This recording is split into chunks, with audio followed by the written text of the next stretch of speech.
He thought he was protecting the image of a five-star empire, but within minutes, he would realize he had just humiliated the very woman who owned it all. The glass doors of the Grand Aurora Hotel slid open with a soft whisper, letting in a breeze of warm afternoon air from the bustling street outside, and Emily Carter stepped inside, as if she belonged nowhere and everywhere at once. Her white blouse simple, her jeans slightly faded, her sneakers quiet against the polished marble floor that reflected chandeliers worth more than most people's homes. And yet her eyes remained steady, calm, observant, as if she had seen far more impressive places than this, even though no one around her would ever guess it.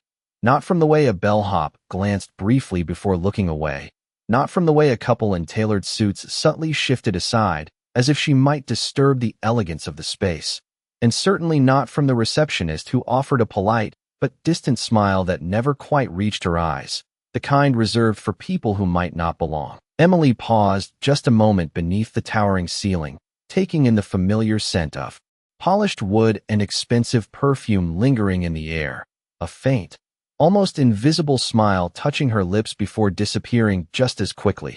And then she approached the front desk with quiet confidence, her steps measured, unhurried, as though time itself moved differently around her. And yet the young receptionist hesitated, fingers hovering above the keyboard, eyes flicking to Emily's outfit and then back to her face, calculating, uncertain, already making a judgment she wouldn't admit out loud. "Good afternoon," Emily said softly, her voice calm and composed. But before the receptionist could respond, another guest in a sharp navy suit stepped forward, placing his hand on the counter with effortless entitlement. And the receptionist's demeanor changed instantly, her posture straightening, her smile brightening, attention shifting away from Emily as if she had vanished, and for a brief moment, the space between them filled with a quiet, almost invisible tension, the kind that didn't need words to be felt. Emily didn't interrupt, didn't sigh, didn't demand attention. She simply stood there, hands loosely clasped, her gaze drifting across the lobby where sunlight poured through floor-to-ceiling windows, illuminating the gold accents and pristine surfaces designed to impress. And yet behind her calm expression, something deeper lingered, something patient, something waiting, because she had walked into places like this before, had seen this exact moment unfold in 100 different forms, and she knew how it always began. With silence, with dismissal, with the quiet assumption that she didn't belong, and somewhere in the distance, the faint echo of footsteps approached across the marble floor, slow, deliberate, authoritative, though no one at the desk had noticed yet, and Emily, without turning, seemed to sense it, her posture remaining perfectly still, her expression unchanged, as if she already knew that everything in this room was about to shift, not loudly, not dramatically, but in a way that would leave no doubt about who truly belonged and who never did. And for a brief second, the air itself seemed to hold its breath. The receptionist's attention remained fixed on the well-dressed guest in front of her, her voice warm and attentive as she processed his request with careful precision, while Emily stood just a few feet away, invisible in plain sight, the quiet hum of the lobby continuing around her as if she were part of the background rather than a guest waiting to be acknowledged. And yet Emily did not shift her weight, did not clear her throat, did not demand recognition. She simply observed, her gaze steady, her breathing even, as though patience itself was a language she spoke fluently. Nearby, a pair of guests whispered softly, their eyes flicking toward her for a brief moment before returning to their conversation, their expressions carrying that subtle curiosity reserved for someone who seemed out of place. And across the polished floor, a concierge adjusted his tie, glancing in her direction before quickly looking away, unwilling to engage, unwilling to challenge the unspoken hierarchy that had already been established the moment she walked through the door. Finally, the receptionist handed the suited guest his room key with a bright smile and a courteous nod, her tone polished and professional. "Enjoy your stay, sir," she said, and only then did she turn back to Emily, though the warmth in her expression had cooled noticeably, replaced by something more restrained, more cautious. "Can I help you?" she asked, her words polite, but lacking the enthusiasm she had shown just seconds earlier. And Emily met her gaze without hesitation, her voice calm and composed. "Yes, "I would like to check in," she said, placing a small leather folder on the counter, its design understated yet refined, though the receptionist's eyes barely lingered on it before drifting back to Emily's attire, scanning, assessing, measuring in ways she would never openly admit. "Do you have a reservation?" the receptionist asked, her fingers hovering above the keyboard once again, and Emily gave a small nod. "I do," she replied, but before she could continue, a voice cut through the air. Behind the desk, firm and authoritative, carrying the weight of someone accustomed to being obeyed without question. "Is there a problem here?"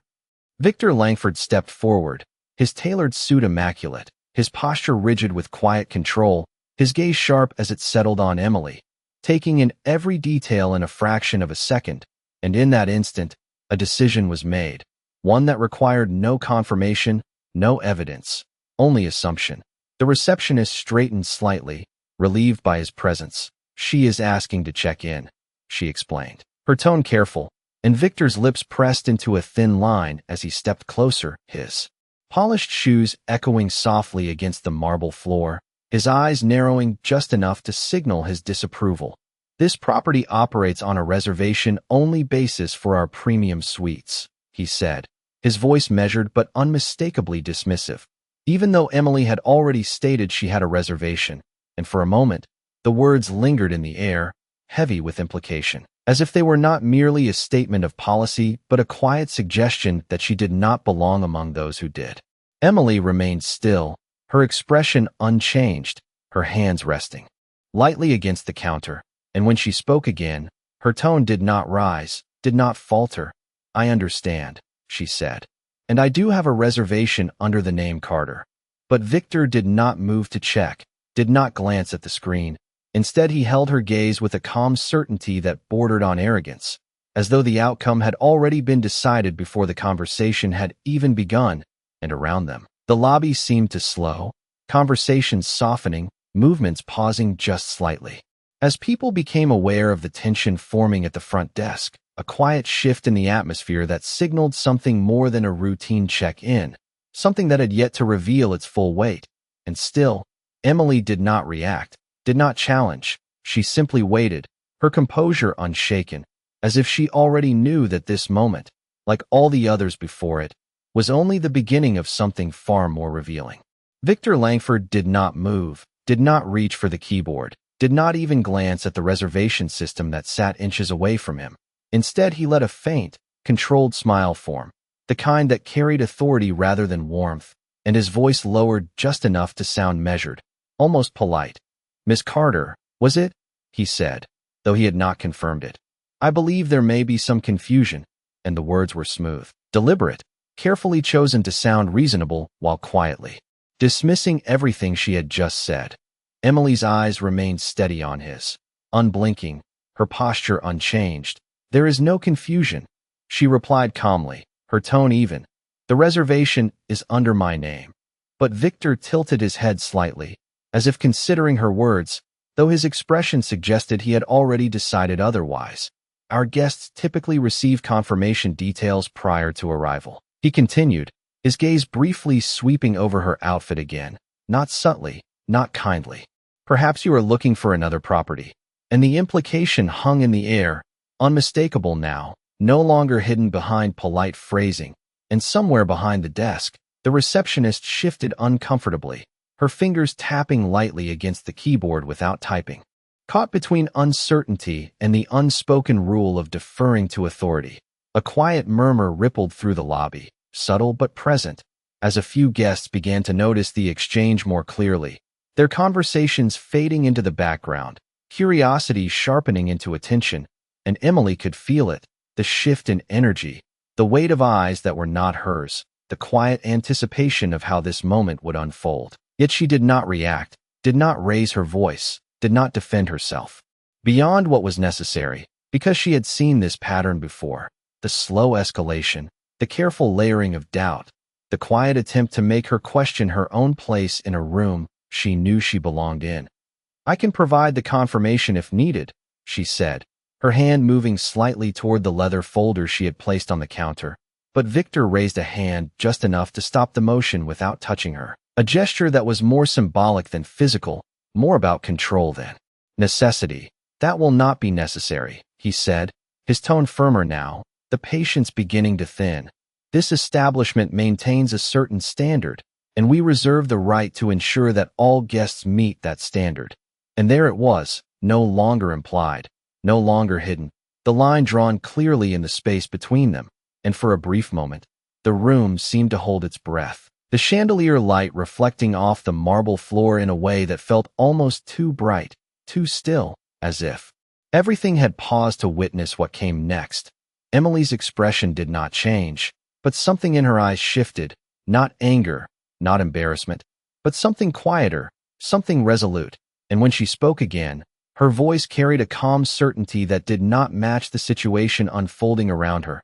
"I understand your concern," she said, "but I am exactly where I am supposed to be," and the words landed softly, yet with a weight that did not go unnoticed, even if Victor chose to ignore it, his jaw tightening slightly as he took a step closer, closing the distance just enough to assert dominance without raising his voice.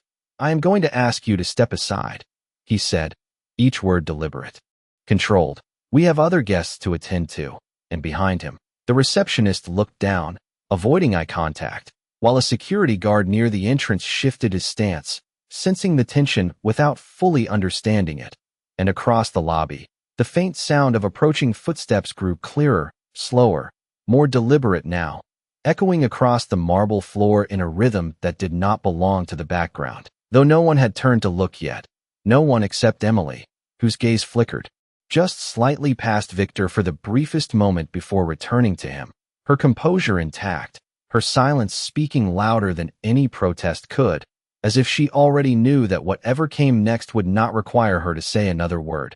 And for the first time, something almost imperceptible crossed Victor's expression, a flicker of uncertainty so brief it could have been imagined, but it was there, and it lingered just long enough to suggest that the certainty he had been holding on to might not be as solid as he believed. Victor Langford's words lingered in the air, controlled and final, as if the decision had already been sealed long before Emily had even stepped through the doors, and for a brief moment, no one moved, no one spoke, the quiet hum of the lobby fading into a tense stillness that pressed against the polished marble and glass like an unseen weight. Emily did not step aside, did not argue. She simply remained where she was, her posture relaxed yet unwavering, her gaze steady, and that stillness, that refusal to react, began to draw more attention than any protest ever could, because it was not defiance in the loud sense. It was something far more unsettling, something that suggested certainty, as if she knew something the rest of the room did not. Victor exhaled slowly through his nose, the patience in his expression thinning further, his voice lowering just enough to carry authority without raising volume. "Ma'am, I am asking you one last time to step away from the desk," he said, each word clipped, precise, and behind him. The receptionist kept her eyes fixed on the counter, her hands now still, unwilling to intervene, unwilling to challenge the direction this was taking, while a security guard near the entrance shifted again, his attention sharpening, waiting for a signal that had not yet come. Across the lobby, conversations had nearly stopped entirely, replaced by the quiet awareness of onlookers who sensed something unfolding, something just beneath the surface. And yet none of them spoke, none of them stepped forward, because moments like these were easier to watch than to interrupt. Emily's fingers rested lightly against the edge of the counter, her expression calm, almost thoughtful, as if she were considering his words rather than reacting to them. And then, without raising her voice, without changing her tone, she spoke. "Before I step anywhere, I suggest you check the reservation." And the sentence landed softly, but with a clarity that cut through the tension like a precise line.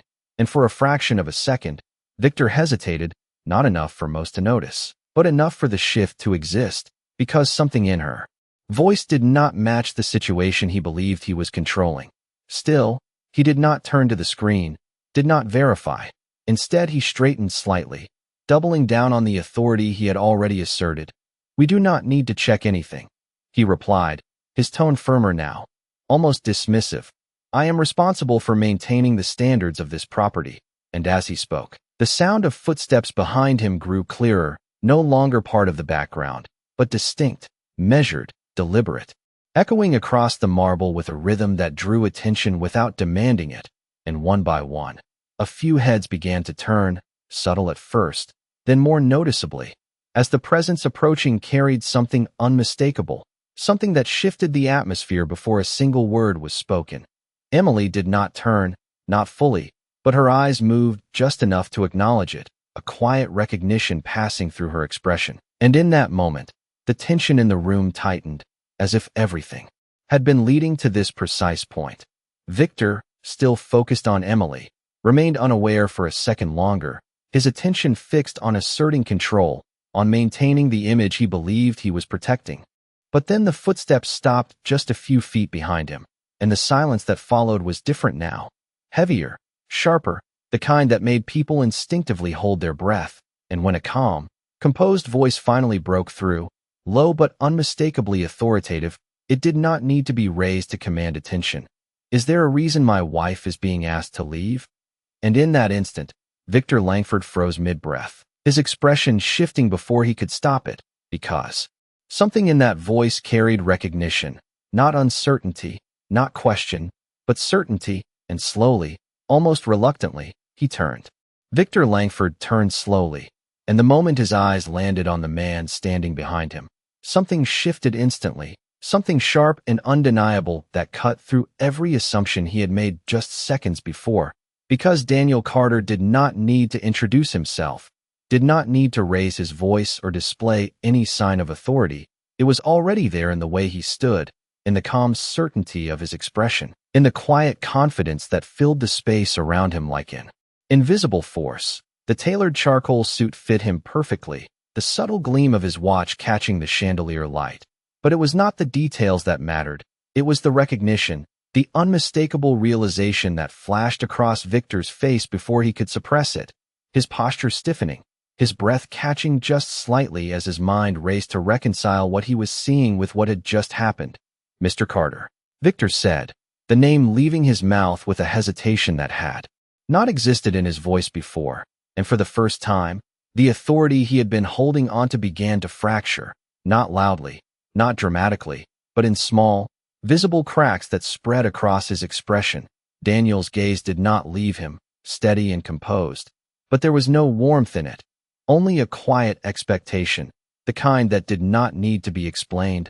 "I asked a question," Daniel said, his tone even, controlled, yet carrying a weight that pressed down on the entire lobby. "Is there a reason my wife is being asked to leave?" And the word wife seemed to echo, not because it was spoken loudly, but because of what it revealed, because of what it confirmed. A ripple moved through the onlookers, subtle but undeniable, as heads turned more fully now, whispers beginning to form at the edges of the room, and behind the desk, the receptionist's face drained of color, her earlier hesitation replaced by something closer to realization, her eyes flicking between Emily and Daniel as if seeing them for the first time. Victor opened his mouth to respond, but the words did not come immediately. His confidence momentarily suspended, caught between the version of reality he had been certain of and the one now unfolding in front of him. "Sir, I was under the impression that there was no valid reservation," he began, his tone carefully measured, attempting to regain control, but it lacked the certainty it had carried before, and even he seemed to hear the difference. Emily remained silent, her gaze calm, her presence unchanged, as if none of this surprised her, as if she had expected this exact moment from the beginning. And that stillness, that quiet composure, only made the contrast sharper. Daniel glanced briefly toward her, a subtle acknowledgement, before returning his attention to Victor. "That is interesting," he said, his voice still level, "because I personally confirmed the reservation this morning." And the simplicity of the statement carried more weight than any accusation could have, because it did not challenge Victor directly. It simply exposed the flaw in his assumption. The silence that followed was immediate and complete, the kind that settled over a room when something undeniable had just been revealed, and for a brief moment, no one moved, no one spoke, the polished lobby now feeling smaller, tighter, as if the space itself had shifted. Victor's jaw tightened slightly, his composure slipping just enough to be seen, and behind him, the receptionist finally moved, her fingers rushing to the keyboard, the soft clicking of keys suddenly loud in the silence, her eyes scanning the screen as if searching for something she now feared she would find. And when she did, her expression changed completely, her posture straightening.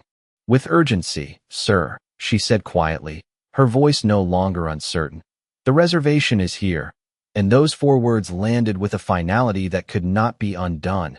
And in that moment, the certainty Victor had relied on disappeared entirely, leaving only the weight of what he had just done hanging in the air, undeniable and impossible to ignore.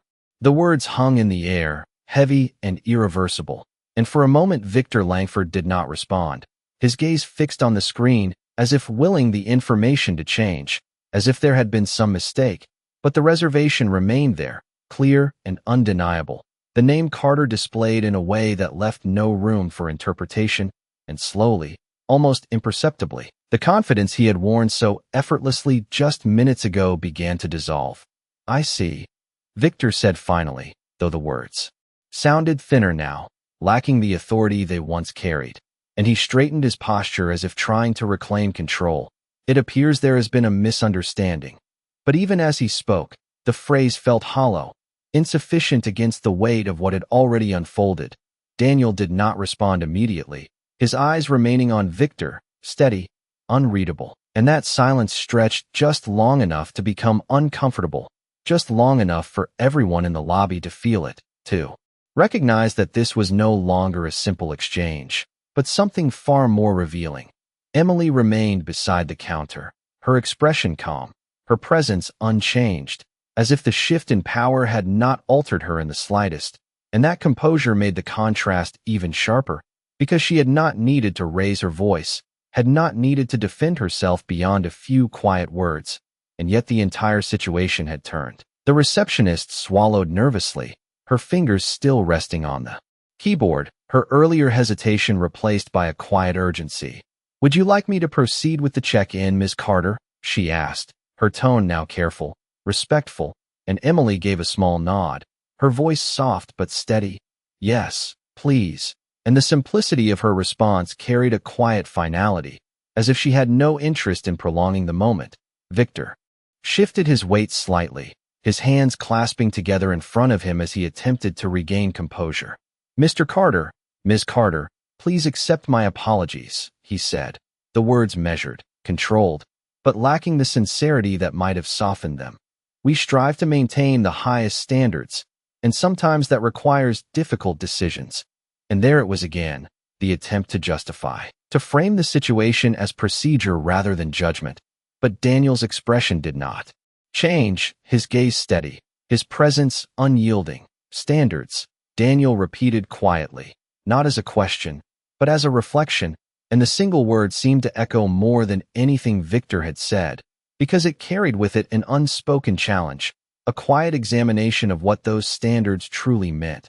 The lobby remained silent, the earlier whispers gone now, replaced by a stillness that felt almost deliberate, as if everyone present understood that they were witnessing something more than a misunderstanding, something that revealed more about character than policy. Emily accepted the room key as the receptionist handed it to her, her fingers brushing lightly against the polished card, and she glanced at it briefly before looking up, her eyes meeting Victor's for just a moment, not with anger, not with triumph, but with a calm clarity that said everything without needing to say anything at all. And in that moment, Victor felt it fully, not the loss of control, not the shift in authority, but the realization that the standard he had tried to protect had never truly been about the hotel. It had been about his own perception, his own assumptions, and now those assumptions stood exposed in the quiet, undeniable silence that filled the room, leaving him with nothing to hold on to except the weight of what he had chosen to see and what he had chosen to ignore.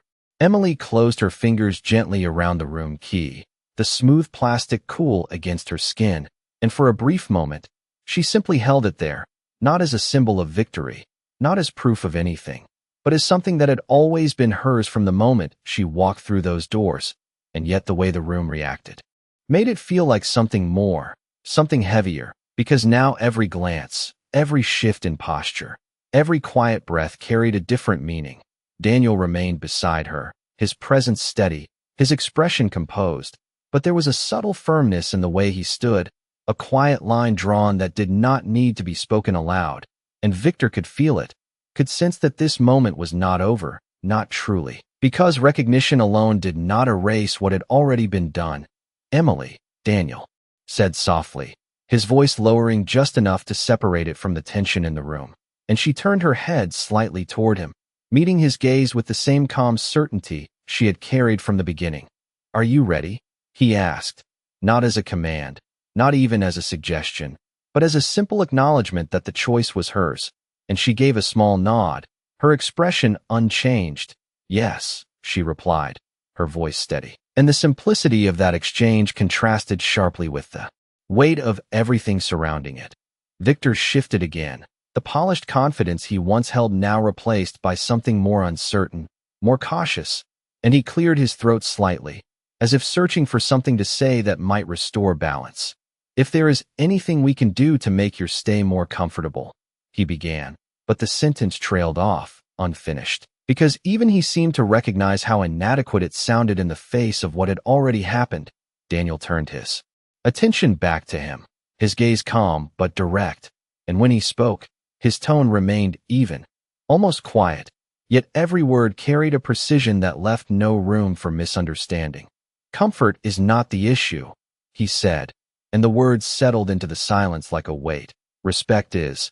And for a moment, no one moved, the statement hanging in the air with a clarity that required no further explanation. The receptionist lowered her eyes slightly, her earlier composure replaced by a quiet awareness, while the security guard near the entrance stood perfectly still, his posture rigid, as if instinctively recognizing the shift in authority without fully understanding it.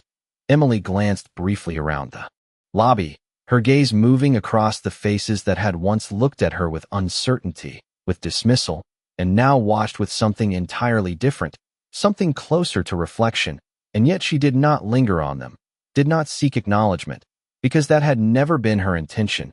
Instead, she turned back toward the elevators, her movements unhurried, her posture relaxed, as if the entire exchange had been nothing more than a passing moment, and Daniel followed beside her, his presence steady, leaving Victor standing at the desk, caught between what had been and what now was. As they walked across the marble floor, the sound of their footsteps echoed softly, measured and calm, and behind them, the lobby remained silent, not the tense silence from before, but something quieter, something more thoughtful, as if the room itself had absorbed the lesson without needing it to be spoken again, and Victor stood there, unmoving for a second longer, his gaze fixed on the space they had just left, the realization settling deeper now, not as a sudden shock, but as a slow, undeniable understanding that what defined a place like this was never the marble, never the chandeliers, never the unspoken rules he had tried to enforce, but the way people were treated when no one believed they mattered. And in that realization, the weight of the moment did not fade. It remained steady and unyielding, long after Emily and Daniel had disappeared from view. The elevator doors closed with a soft, controlled glide, sealing off the quiet tension of the lobby as Emily and Daniel stepped into the private space, the polished metal reflecting their calm expressions back at them, unchanged, unshaken, as if the moment they had just walked through had already settled into the past, and yet its weight lingered, not in them, but in everything they had left behind. The soft hum of the elevator began as it ascended, smooth and almost imperceptible, and for a few seconds, neither of them spoke, the silence between them not uncomfortable, but familiar, the kind that existed between two people who understood each other without explanation. Emily exhaled gently, her fingers still loosely holding the room key, and she glanced down at it briefly before letting a faint, almost invisible smile touch her lips, not because of what it represented, but because of what it had revealed. "It is always the same," she said quietly, her voice calm, reflective rather than upset, and Daniel's gaze shifted toward her, his expression softening slightly, though his posture remained composed. "Not always," he replied, his tone steady, "but often enough," and there was no frustration in his voice, only a quiet acknowledgement of a pattern they both knew too well. The elevator continued its ascent, the numbers lighting up one by one, and Emily leaned back slightly, her shoulders relaxed, her composure unchanged. "They look at what is easy to judge," she said, her words measured, thoughtful, "and ignore everything that requires understanding." And Daniel gave a small nod, his eyes steady on her. "That is why it matters how we respond," he said, and the simplicity of the statement carried a weight that extended beyond the moment, beyond the hotel, beyond the situation they had just experienced. The elevator slowed as it reached their floor, the soft chime signaling its arrival, and as the doors opened, the hallway stretched out before them, quiet, immaculate, lined with soft lighting and understated elegance, a space designed to offer comfort without drawing attention to itself. And Emily stepped forward first, her movements unhurried, as if nothing had been disrupted, as if everything remained exactly as it should be. Behind them, far below, the lobby had begun to shift again, though not in the way it had before, because Victor Langford still stood near the desk, his posture rigid, his gaze distant, the earlier authority replaced by something far more introspective, something quieter, and around him, the staff moved differently now, more carefully, more aware, their voices softer, their actions more deliberate, as if the room itself had learned something it could not unlearn. The receptionist glanced at the screen once more, the name Carter still visible, still undeniable, and she swallowed lightly before straightening her posture, her expression more composed, more attentive than before, not out of fear, but out of understanding. Victor finally moved, his hand resting briefly against the edge of the counter, his fingers tightening slightly before releasing, and he exhaled slowly, the realization settling deeper now, not as a sudden shock, but as something that would remain, something that would return in quiet moments, in small decisions, in the way he looked at the next person who walked through those doors, and above it all, in the quiet hallway where Emily and Daniel walked side by side, their footsteps soft against the carpet. The moment had already passed, leaving behind only its meaning, not spoken, not declared, but carried forward in the silence, where it would remain long after the marble floors had been polished and the lobby had returned to its usual rhythm. The hallway stretched quietly ahead, the soft lighting casting long shadows that moved gently as Emily and Daniel walked side by side, their footsteps measured and unhurried, blending into the calm rhythm of a place designed for comfort and discretion. And yet beneath that polished surface, something had shifted, something that would not simply fade with time or routine.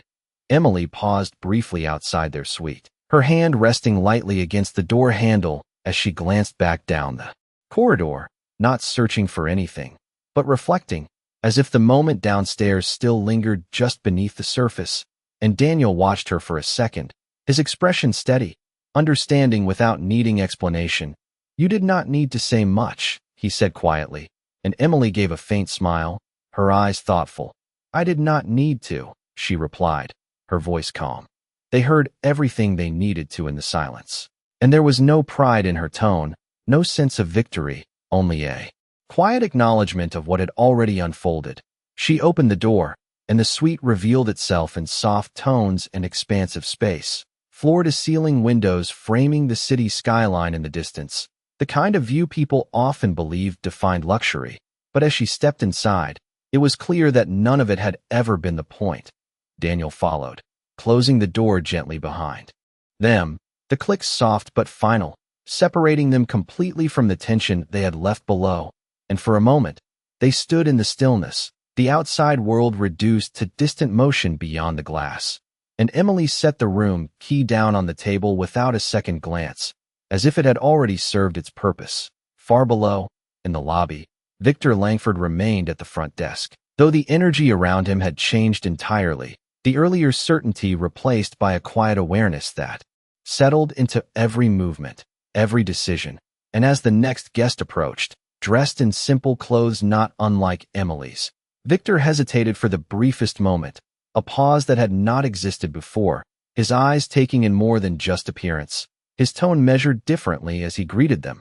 And though no one else in the room would fully understand why, the shift was there, subtle but real. The receptionist worked more carefully